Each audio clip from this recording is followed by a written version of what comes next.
Shalom saudara, kita sedang berbicara mengenai kerajaan Allah. Tapi sebelumnya saya menyinggung lebih dulu mengenai kasih Bapa untuk kita ya.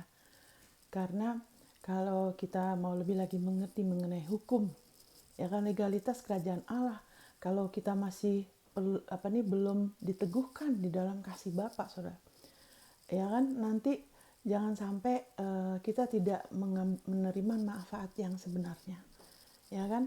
Karena 1 Yohanes 4 ayat 10 mengatakan, inilah kasih itu, bukan kita yang mengasihi dia, ya kan, tapi Allah yang telah mengasihi kita dan telah menyerahkan putranya bagi pendamaian dosa-dosa kita. Ya, jadi kasih dan keadilan Allah itu tidak bisa dipisahkan. Ya kan? Kalau kita hanya mengerti kasih Allah tapi tidak diteguhkan di atas keadilan Allah, ya kan, selalu akan ada bayang-bayangan ketakutan akan hukuman. Dan itu bisa membuka pintu bagi iblis, ya kan? Karena sebelum dia beroperasi, dia nggak bisa langsung. Dia cari pintu. Pintunya adalah apa? Rasa terhukum, ya kan? Rasa kurang layak, takut, ya kan? Kasih yang sempurna tidak ada ketakutan. Orang yang takut itu tidak sempurna di dalam kasih. Berarti apa?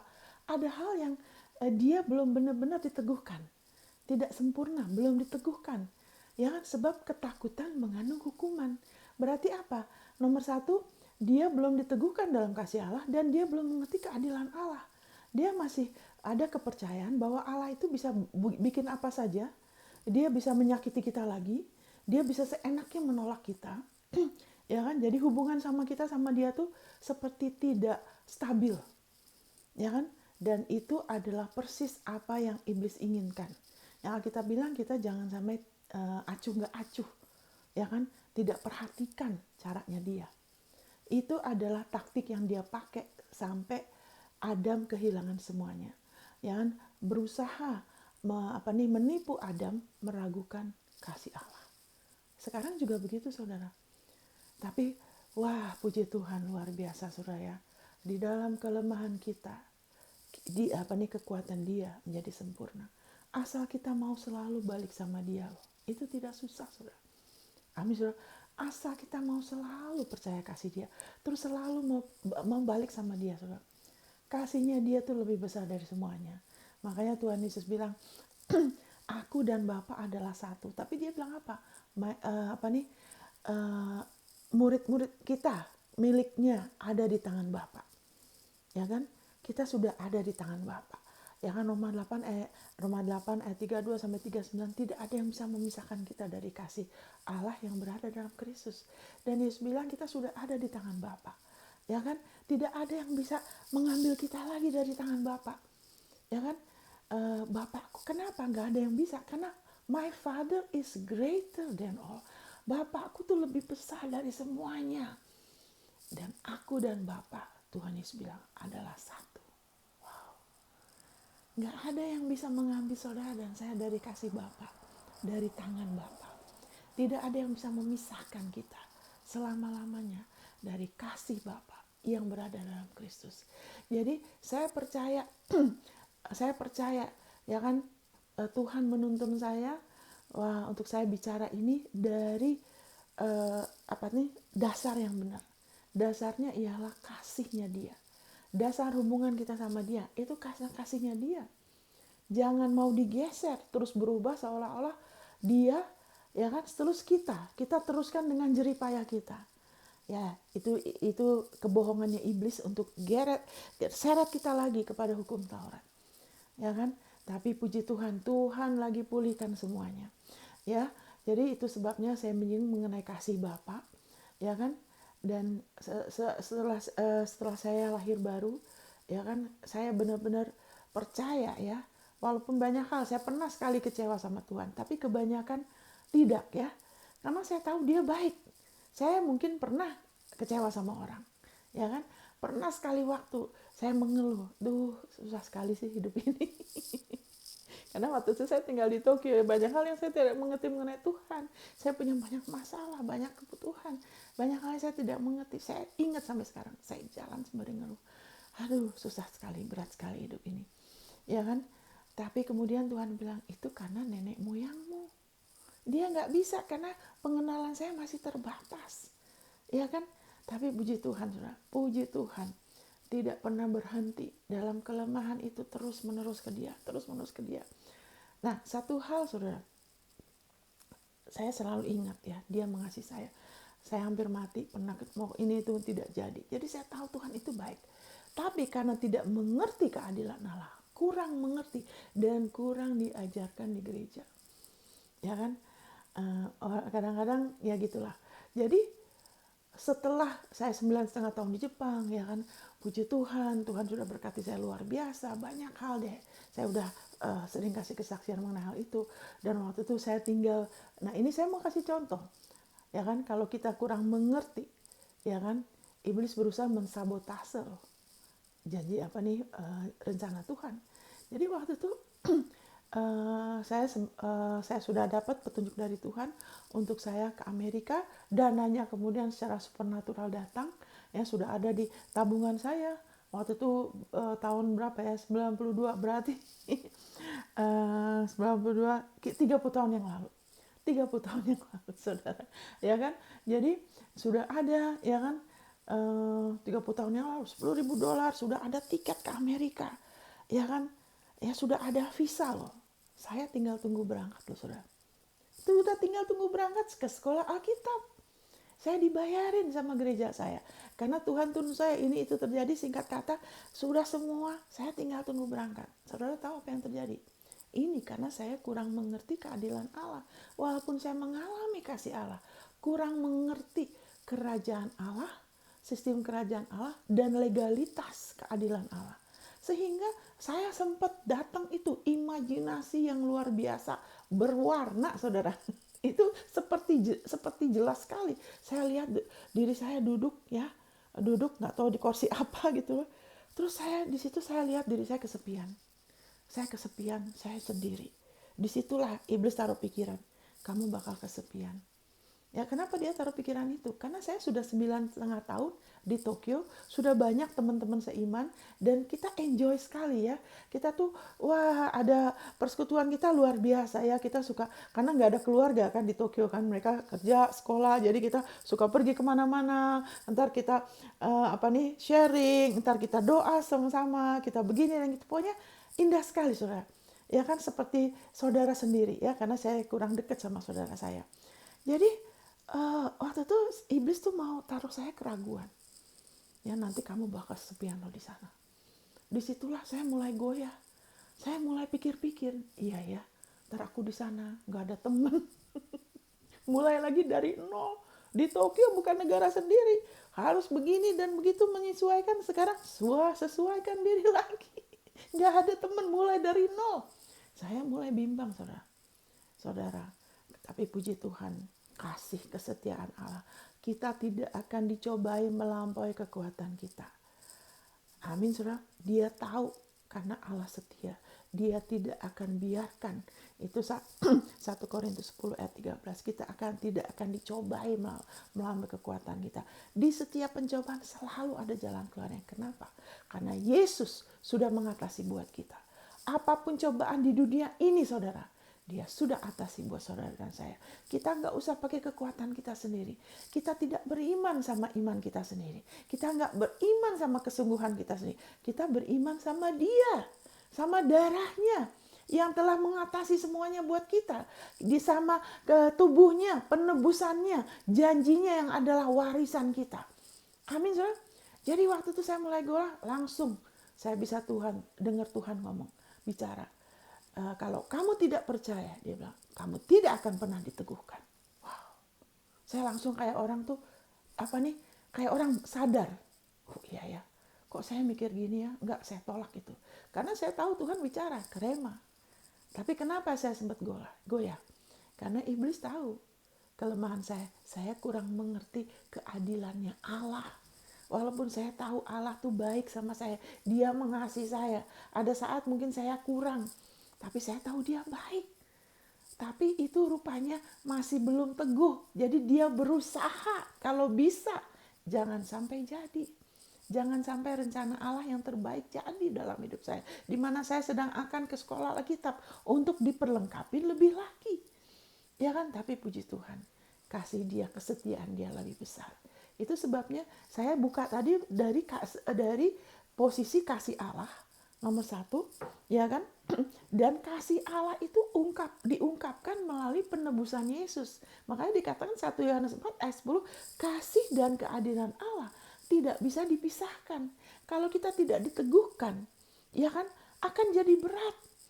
Karena kemudian coba ini, coba itu, saudara. Ada faktor di mana ada sesuatu yang tidak teguh, ya kan? Tapi kalau di atas batu karang kokoh, ada goncangan apapun, itu akan lebih mudah loh, saudara. Amin, saudara. Dan dari situ saya terus ya kan belajar di sekolah Alkitab. Cuman sayangnya memang di situ saya belajar mengenai imannya. Itu juga sangat memberkati, patron doa, iman. Tapi satu hal, anugerah kebenaran itu subjek yang tidak terlalu diajarkan secukupnya. Padahal itu salah satu subjek utama, ya kan? Kasih dan keadilan Allah. Bukan bagaimana memenuhi kebutuhan kita loh. Itu jangan nomor satu. Itu semua sudah ada. Itu warisan kita. Tapi prioritasnya iblis berusaha, ya kan? Sebab dia mau memperlambat, mempersulit penyebaran Injil, ya kan? Tapi puji Tuhan, Tuhan setia. Jadi kita lihat di sini kasih dan keadilan Allah tidak bisa dipisahkan. Nah tadi kita sudah baca bagaimana, ya kan? Kita lihat di sini, kenapa banyak anak Tuhan, ya kan? Suka mereka-reka, bikin lagu lah, pokoknya banyak macam deh. Kenapa Tuhan banyak kejahatan? Nah kita sudah singgung tadi dari firman bagaimana iblis jadi ilah dunia ini, ya kan? Bagaimana dia juga bisa menyusup ya di antara anak Tuhan, ya kan, untuk mencobai Ayub, ya kan? Karena Ayub mau dibenarkan karena perbuatan dia. Kenapa dia ada di antara anak Tuhan? Tapi puji Tuhan. Nah sekarang kita lihat ini dalam firman ya. Di dalam firman kan waktu itu saya baca dari Matius bagaimana iblis menawarkan kepada Yesus, ya, dia memperlihatkan kepadanya dalam seketika ya semua kerajaan dunia dan kemegahannya. Ya, ada orang-orang saudara yang Tuhan sebetulnya Tuhan yang kasih, kan bukan iblis yang kasih. Di dalam setiap manusia tuh ada panggilan, tapi ada yang memang diberikan panggilan karunia yang luar biasa.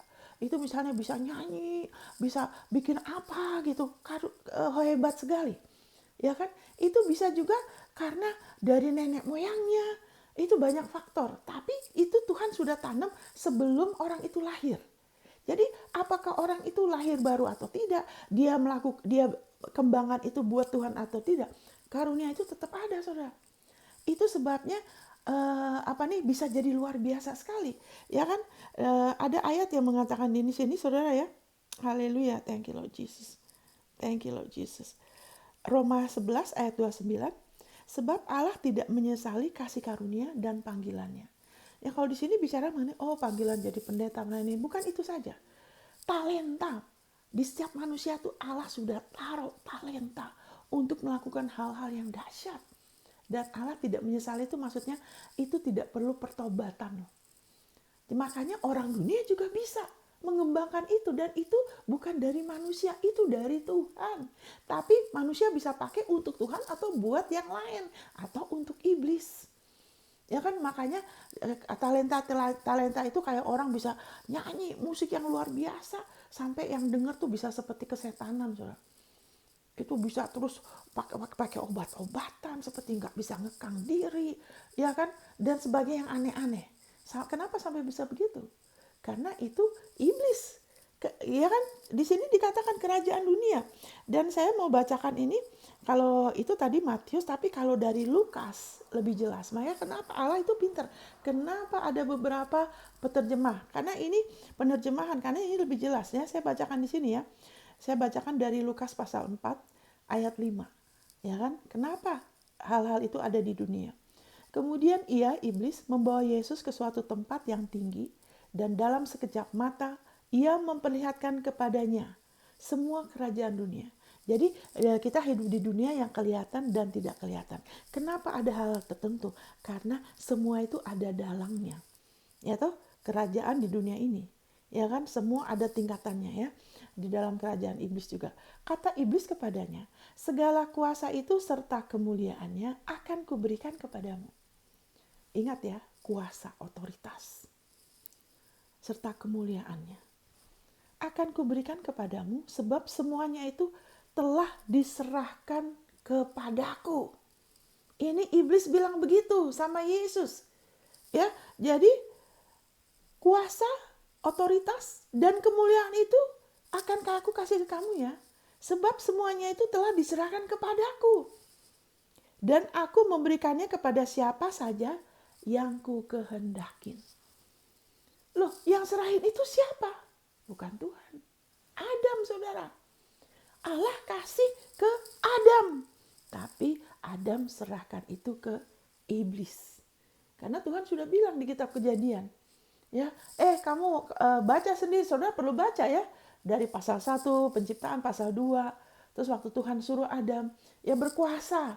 Ya kan, kamu olah ini jadi tempat yang luar biasa. Ya kan? Tapi dan waktu itu Adam, kita bilang mereka ada kemuliaan Tuhan yang menutup mereka. Seperti binatang kan nggak perlu beli baju kan, karena dari sononya sudah ada. Binatang kan sudah ada bulunya. Manusia juga dulu nggak perlu baju seperti sekarang, karena sudah ada baju kemuliaan Tuhan. Ya kan, saya bacakan itu, nanti kita balik ke Lukas pasal 4 ini. Ya kan, pokoknya nanti kita perhatikan. Kuasa serta kemuliaannya akan kuberikan kepadamu, sebab semuanya itu telah diserahkan kepadaku, dan aku memberikannya kepada siapa saja yang kukehendaki.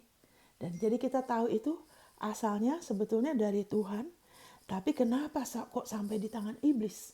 Karena Adam yang menyerahkannya. Kita sekarang lihat dari Roma pasal 3. Ya kan, Roma pasal 3 mengatakan demikian. Ya kan? Thank you Lord Jesus. Haleluya. Ya kan? Haleluya. Ayat 20. Sebentar. Thank you Lord Jesus. Haleluya. Thank you Lord Jesus. Tidak, jangan. Kita nggak usah dari pasal 20 karena waktunya ya, nanti itu berikut ya. Ayat 23 aja. Ya kan? Karena semua orang telah berbuat dosa dan telah kehilangan kemuliaan Allah. Semua orang telah berbuat dosa dan telah kehilangan kemuliaan Allah.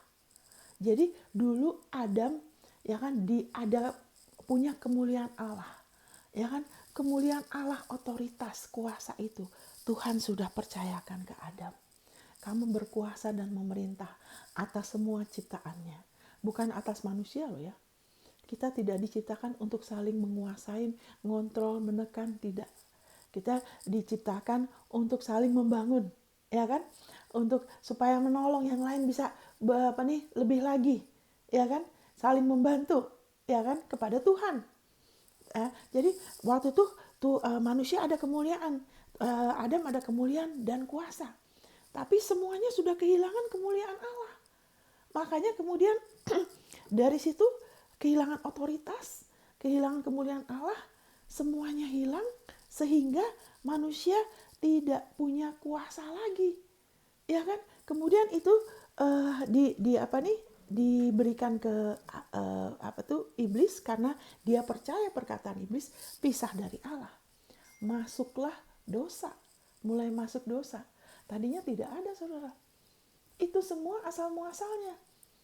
Tapi puji Tuhan ya. Firman-Nya mengatakan, jadi di sini kita dikatakan, saya mau kasih penjelasannya dulu, nanti berikutnya akan ada lagi ya penjelasan yang berikutnya supaya saudara dari sini bisa diteguhkan. Makanya saudara dengar ini tidak cukup cuma dengar sekali, saudara. Saudara perlu dengar dan catat ayatnya. Karena kalau saudara pegang teguh, saudara rawat, saudara pelihara ayat firman-Nya yang adalah benih, akan susah bagi iblis. Lebih susah bagi dia untuk mencuri, membunuh, merusakkan. Akan lebih sulit, saudara. Semakin saudara diteguhkan atas kebenarannya, saudara akan lebih lagi mengalami damainya, kasih karunia. Jadi saudara sabar. Ya kan? Ya kan? Jadi haleluya. Thank you Lord Jesus. Thank you Lord Jesus. Ini saya bacakan ayat ini ya. Haleluya. dari 1 Yohanes 3 ayat 8. Barang siapa yang tetap berbuat dosa berasal dari iblis. Ingat tadi manusia sudah kehilangan kemuliaan Allah, ya kan? Sehingga ada suatu cacat di dalam diri manusia yang dari turunannya Adam. Sudah dari sononya ya. Lebih cenderung kepada yang jahat daripada yang baik. Lebih cenderung pada yang negatif, ya kan, daripada yang positif. Nah, tidak semua positif itu dari Tuhan ya kan. Tidak semua positif dari Tuhan, tapi yang dari Tuhan itu selalu baik dan benar, bukan hanya baik. Karena baik itu iblis suka pakai bukan untuk, tapi tidak benar ya, nggak usah ke situ lah.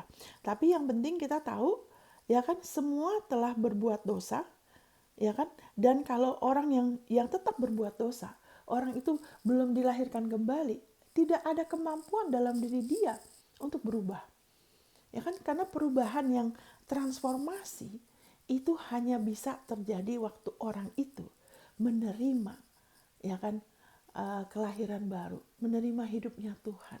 Karena manusia sudah pisah, sudah kehilangan kemuliaan Allah, nggak bisa dari luar. Jadi bukan modifikasi kelakuan, ya kan, tapi transformasi, heart transformation, hatinya berubah, ya kan. Sehingga haleluya, kalau salah kita tahu dan aduh kenapa sih aku salah. Kalau bisa jangan salah. Kenapa? Karena kita sudah punya sifat yang baru, manusia baru ya. Jadi ada orang-orang yang kalau terus berbuat dosa, ya kan, tidak pernah mau bertobat, tidak ada kerinduan mau kenal, walaupun mungkin orang itu rajin ke gereja ya. Makanya itu nanti yang dibilang Tuhan, Tuhan. Tuhan bilang aku nggak pernah kenal engkau. Kenapa? Karena mungkin cuma bentuknya aja, tapi tidak pernah lahir baru, tidak pernah transformasi, tidak pernah benar-benar percaya, cuma ikut-ikutan saja. Makanya saya percaya kita semua udah lahir baru ya, yang dengar ini ya. Jadi tapi orang yang tetap berbuat dosa, ya kan, tidak ada keinginan, ya kan, untuk bertobat, mau kenal Tuhan, itu berasal dari iblis, ya kan. Sebab iblis berbuat dosa dari mulanya. Amin, saudara. Untuk inilah, nah puji Tuhan, untuk inilah anak Allah menyatakan dirinya, yaitu supaya ia membinasakan perbuatan-perbuatan iblis itu. Jadi Tuhan Yesus datang banyak hal. Salah satunya untuk memberikan hidupnya, untuk menebus kita. Dia mati sebagai manusia lama kita, untuk menebus dosa kita. Dia datang dengan untuk memberikan hidupnya Allah. Karena kita sudah mati, kita sudah terpisah. Cuma tubuh sama jiwa saja, pikiran, emosi, kehendak. Tapi hatinya masih gelap. Tapi waktu kita terima Tuhan, hati kita berubah. Ya kan, kita jadi terang. Amin, saudara. Haleluya. Thank you Lord Jesus. Haleluya. Thank you Lord Jesus. Dan salah satu tujuannya Allah mengutus Yesus ialah untuk dia menyatakan dirinya supaya ia membinasakan perbuatan-perbuatan iblis. Amin, saudara. Jadi kita juga sebagai anak-anak Allah, semakin kita ikut memberitakan Injilnya, ikut ambil bagian, ya kan, dengan hidup kita hidup buat Dia, kita memberikan, haleluya, hidup kita buat Dia ya, itu kita juga ikut ambil bagian, ya, yaitu apa? Membinasakan perbuatan iblis, menghancurkan perbuatan iblis, ya kan, itu salah satu tujuannya. Jadi segala sesuatu, ya kan, yang tidak sesuai, karunia yang tidak sempurna dan baik, itu bukan dari Tuhan. Jadi jangan lagi kita suka ngomong ini Tuhan izinkan, kecuali kita sudah berdoa untuk hal itu, kita minta campur tangan Tuhan, kita tundukkan sama kehendak Dia. Selama itu baik, tidak bersifat menghancurkan, ya kan, tidak mengarahkan kepada manusia tapi kepada Yesus, ya kan, membangun, ya kan. Kita tahu itu Tuhan karena kita kasih otoritas ke Dia. Sama kayak waktu itu kalau saya lagi tidak tahu harus gimana, Tuhan mau saya ke sini nggak Tuhan? Saya kasih Dia otoritas. Tuhan, jangan sampai saya salah ya. Amin, saudara. Waktu saya mau pindah setiap kali, Tuhan jangan sampai saya keliru. Saya perlu ngerti, saya belum jelas, bantu aku Tuhan. Nah, itu saya lagi kasih otoritas. Karena sebagai manusia, Tuhan Yesus sudah tidak ada tubuh manusia. Dia sudah serahkan ke kita. Dia nggak bisa langsung. Ya kan? Otoritas itu ada sama kita. Ya kan, sehingga saya berikan dia pintu untuk bekerja dengan saya mengakuin, saya menundukkan diri saya. Tuhan, saya ada begini, ini benar nggak waktunya untuk saya melangkah gini? Tuhan, kau mau bagaimana? Saya masih belum jelas, bantu aku Tuhan. Jangan sampai aku salah ya. Amin. Terus ngelihat ayatnya. Dan di situ dia karena saya beri izin, ya kan? Dia mulai bekerja. Kayak waktu itu saya nggak mengerti. Tiba-tiba saya mau tetap di Manado, saya tidak ada pikiran ke Bali, tapi kok kemudian ternyata saya mau pindah tempat, kok kayaknya pintunya ketutup, nggak ada hidup, tapi saya nggak tahu mau pindah kemana di Manado, karena saya tidak ada pikiran mau ke Bali, saya cuma pikiran pindah tempat, tapi ternyata Tuhan punya rencana lain. Jadi saya bilang, Tuhan, jangan sampai aku salah ya, tolong saya Tuhan, karena saya mau begini, kok kayaknya tidak hidup, tidak merasa damai, ya kan? Dari Tuhan, aku perlu tahu. Nah di situ Tuhan bantu. Tiba-tiba ada teman saya yang jarang telepon dari Jakarta. Tiba-tiba dia bilang, Monica, kamu di mana? Kamu nggak ada pikiran mau ke Bali? Kenapa? Tuhan izinkan. Tuhan gerakkan orang ini telepon. Karena saya minta. Saya kasih kuasa otoritas itu ke dia. Saya buka pintu untuk kasih karunia-Nya bekerja. Tapi itu tidak otomatis.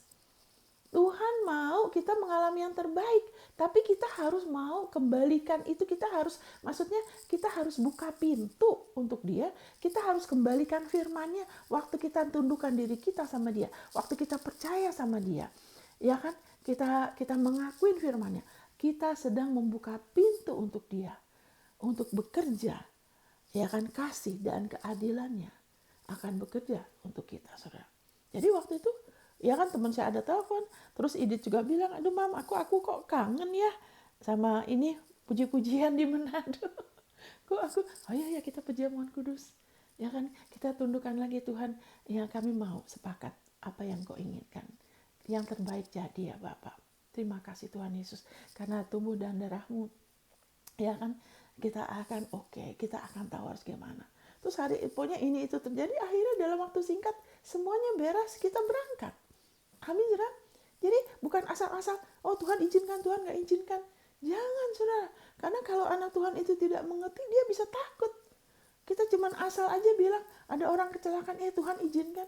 Tuhan tidak mau loh orang itu kecelakaan, apalagi anak Tuhan. Kita aja tidak mau, apalagi Tuhan. Dia bayar mahal untuk setiap anak Tuhan loh. Saya pernah jatuh, ya kan? Ya puji Tuhan, itu ajaib, saya tidak apa-apa, cuma luka. Tapi sebelum itu Tuhan sudah bilang, kamu begini-begini, kamu harus doa dulu, kamu harus doa buat diri kamu sendiri. Ya kan, waktu itu saya sibuk melalaikan diri saya jatuh. Tapi saya tahu waktu jatuh, ini bukan Tuhan, Tuhan udah kasih tahu saya loh.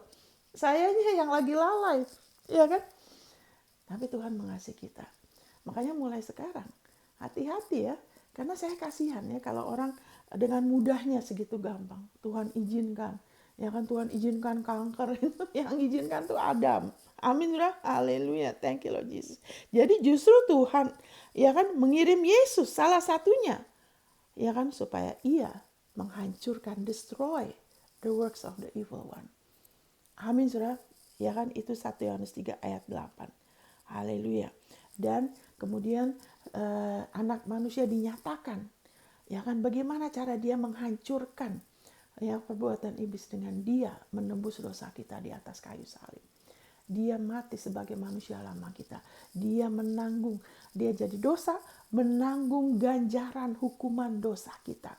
Sehingga kita, haleluya, yang haleluya, yang sudah ditebus dari dosa, dari kebinasan kekal, kita bisa hidup bagi kebenaran oleh bilur-bilurnya. Saudara sudah disembuhkan. Dan disembuhkan itu bukan hanya dari fisik ya. Bukan kita dari fisik saja disembuhkan, tapi juga dari sakit hati, kekecewaan, dari segala yang kita sudah alami dalam hidup ini. Karena itu bukan kehendak Tuhan. Hal-hal tidak baik dalam hidup kita tidak pernah jadi keinginannya Tuhan. Allah itu baik. Ya kan, dia mau Adam memilih yang baik dan baik, bukan jahat dan baik. Amin. Tapi manusia yang memisahkan diri. Amin, saudara. Haleluya. Thank you Lord Jesus. Jadi, haleluya. Jadi keadilannya Allah.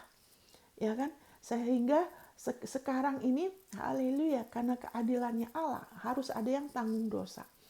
Dan karena keadilannya Allah juga, bukan hanya dia jadi dosa, bukan hanya dia menanggung dosa, tapi dia juga jadi kutuk, ya kan? Dan kemudian, nah kita baca di sini ya, kita baca di sini dari ayat Roma pasal 5, ya kan? Roma pasal 5. Haleluya, thank you Lord Jesus, thank you Lord Jesus. Haleluya, saya bacakan ayat 5 ya saudara. Dan pengharapan tidak mengecewakan karena kasih Allah telah dicurahkan di dalam hati kita. Bukan di otak kita ya, bukan di pikiran kita, bukan di perasaan kita. Ya kan? Oleh Roh Kudus yang telah dikaruniakan kepada kita. Karena waktu kita masih lemah, Kristus telah mati untuk kita orang-orang durhaka pada waktu yang ditentukan oleh Allah. Sebab tidak mudah seorang mau mati untuk orang yang benar. Tetapi mungkin untuk orang yang baik ada orang yang berani mati. Akan tetapi Allah menunjukkan kasih-Nya kepada kita. Oleh karena Kristus telah mati untuk kita ketika kita masih berdosa. Lebih-lebih karena kita sekarang telah dibenarkan oleh darah-Nya. Kita pasti diselamatkan dari murka Allah. Sebab jikalau kita ketika masih seteru telah diperdamaikan dengan Allah oleh kematian anaknya, lebih-lebih kita yang sekarang telah diperdamaikan pasti akan diselamatkan oleh hidupnya. Jadi di sini haleluya dikasih sayangnya kalau bahasa Inggrisnya dua-duanya pakai kata diperdamaikan. Kalau bahasa Inggrisnya tuh lebih teliti ya. Karena bahasa Inggrisnya tuh begini saudara. Ya kan? Haleluya. Justified terus reconcile. Jadi maksudnya apa justified? Kita dibenarkan. Ya saat kita menerima Yesus sebagai juru selamat, kita mengakui bahwa kita tidak bisa menebus diri kita sendiri. Kita perlu penebus. Jadi waktu kita percaya sama Dia, ya kan? Kenapa kita nggak dihukum? Karena Dia sudah dihukum menggantikan kita. Jadi kita dibenarkan. Kenapa? Karena kita mengakuin saya tidak bisa, ya kan, dibenarkan dari perbuatan saya perlu penebus. Dan itu sebabnya kita dibenarkan. Kenapa? Karena Yesus sudah tebus dan Dia sudah mengenapi hukum Taurat buat kita ya. Oke, jadi kita dibenarkan. Ya kan? Kita dibenarkan ayat 9 oleh darah-Nya. Ya kan? Karena kita sudah dibenarkan, kita akan pasti diselamatkan dari murka Allah. Itu sebabnya orang Israel, ya kan? Waktu mereka ada tulah, kenapa mereka tidak kena? Ya kan? Setiap anak sulung itu mati. Ya kan? Karena itu adalah murka Allah. Kenapa? Karena mereka masih ada di bawah hukum Taurat. Dosa tuh harus dihakimin, harus ada yang tanggung. Nah, karena mereka tidak punya perjanjian dengan Allah, mereka tidak kasih persembahan seperti orang Israel. Makanya mereka kena. Tapi orang Israel, mereka taruh darah, mereka makan domba, mereka tidak kena. Amin, saudara. Kenapa taruh darah? Itu menunjukkan di rumah itu sudah ada yang mati buat mereka. Amin, saudara. Haleluya. Haleluya. Thank you Lord Jesus. Haleluya. Maaf saudara sampai di sini dulu ya. Nanti saya akan sambung lagi. Saya akan sambung lagi ya. Ya kan? Jadi saudara biarlah saudara renungkan ini bahwa saudara dibenarkan karena darahnya. Titik. Amin saudara. Orang Israel hanya taruh darahnya. Ya kan? Dari situ mereka tidak kena murka Allah. Ini sesuai dengan firman-Nya. Kita pasti diselamatkan dari murka Dia. Apapun yang terjadi di bumi masih ada di bawah kuasa si jahat, tapi saudara dan saya tidak lagi berada di bawah murka Allah. Tidak ada penghukuman selama-lamanya karena darahnya. Amin saudara, Dia sudah dihakimin untuk kita. Dia sudah dihakimin sebagai kita. Kita sudah dibenarkan selama-lamanya dan kita diselamatkan lebih lagi kita sekarang saudara. Saudara renungkan ini, saudara percaya. Berikutnya kita akan bicara selanjutnya. Supaya saudara semakin diteguhkan. Haleluya. Saudara mengalami yang terbaik dari Tuhan. Tuhan memberkati. God bless saudara.